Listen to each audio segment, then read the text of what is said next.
Hello and Merry Christmas, and welcome to Spellman's Story Time. While in London for the Paddy Power World Darts Championship, we were at a charity shop where Jessica was spending all of my money. And we came across a book that we just couldn't ignore. It was about a dinosaur. In fact, it was the dinosaur that pooped Christmas. We couldn't avoid purchasing this. I only opened it up to one page, and you're probably going to know what page that was because it was near the end. And no pun intended. But we're going to enjoy this together. I have not read it. I've not opened it up. Other than that one page, we just knew we had to get. We just knew we had to get it, and I had to share with all of you. Now, before we get started, I do want to point out that there are many more of these. There is the dinosaur who pooped a planet, the dinosaur who pooped the past, dinosaur who pooped the bed, dinosaur who pooped a princess, and dinosaur who pooped a pirate. So if you enjoy this, definitely go get more of these. And I swear to God, this is not, I'm going to take my narrator voice away for a second. This is not like a sponsored video in any way, because why would this be? We genuinely just found this and had to share. Bring some holiday cheer to you, your family, probably just your kids, or anyone that has potty humor like Jessica does. So let's get started.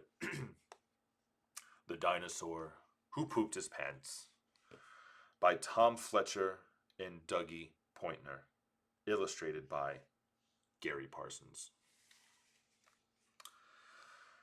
From high in the sky, Santa looked down below to houses all cozy and covered in snow, where snoozers were snoozing, tucked up in their beds, whilst dreaming the most festive dreams in their heads.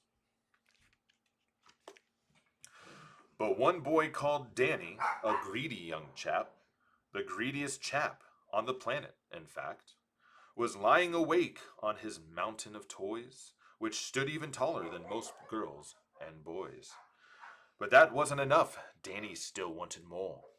He wanted much more than his toy box could store. So Big Santy C said, I'll leave him a present, but this year his present might just be unpleasant. Danny heard such a clatter, his heart skipped a thump. 'Twas the clopping of hooves going clippity-clump. He bounced out of bed and threw on some clothes. He crept down the stairs on his tippy toes.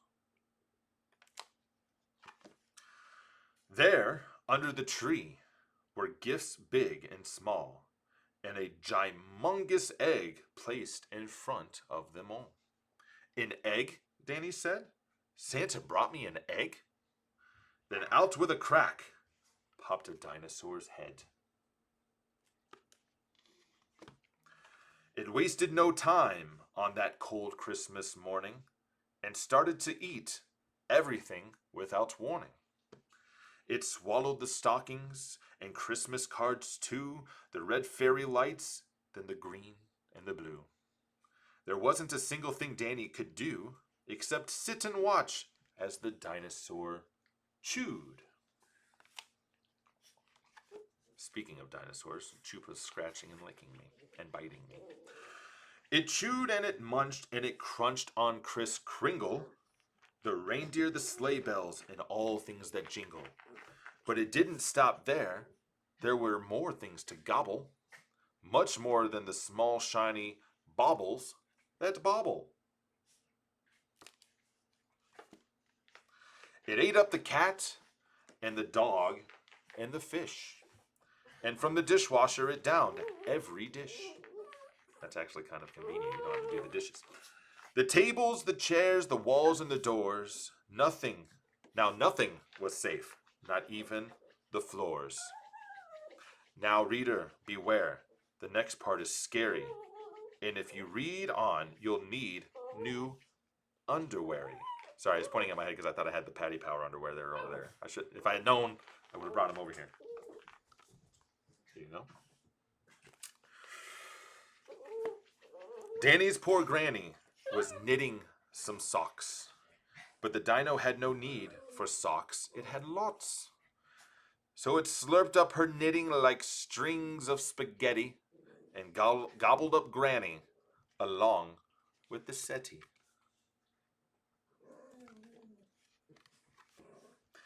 Then it ate Danny's mum. She was gone in one bite. And although Danny's dad tried to put up a fight, the dino had grown to the size of King Kong. With a gulp and a burp, Danny's father was gone. Now nothing was left. All Danny could see was a fat dinosaur where his home used to be. You can hear the dinosaur gobbling up everything behind me. I should say dinosaurs. And so, with the thought of no Christmas this year, his tears turned to snowflakes and then disappeared. But the feeling of guilt in the dinosaur's gut, its brain brewed a plan involving its butt. It knew there was only one thing it could do to put Christmas right. It needed to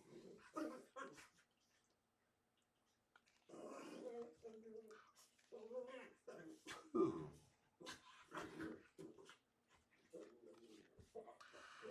This is the page. It pooped out the turkey, the toys, and the telly, and even the tinsel was now brown and smelly. It pooped all the presents and pieces of puzzles. It pooped all the things it had previously guzzled. And then Father Christmas yelled out of the way, as he flew from the dinosaur's bum on his sleigh.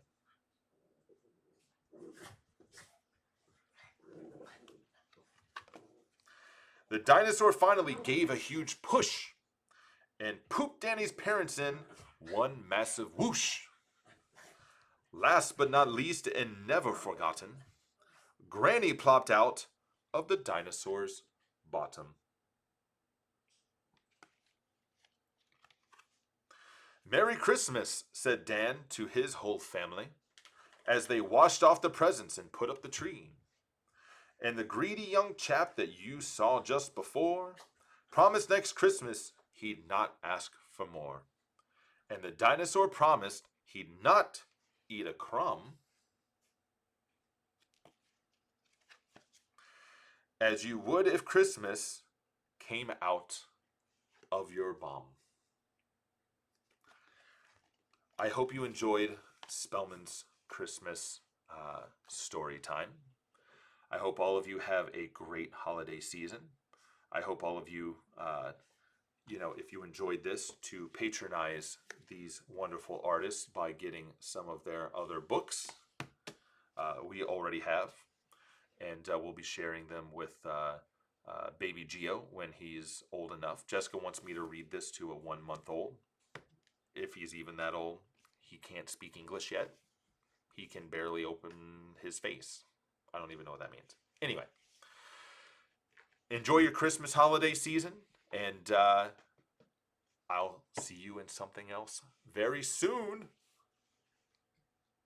I was thinking of something that rhymed with soon and had one more line, but I couldn't do that. So I'm going to go eat food with a spoon.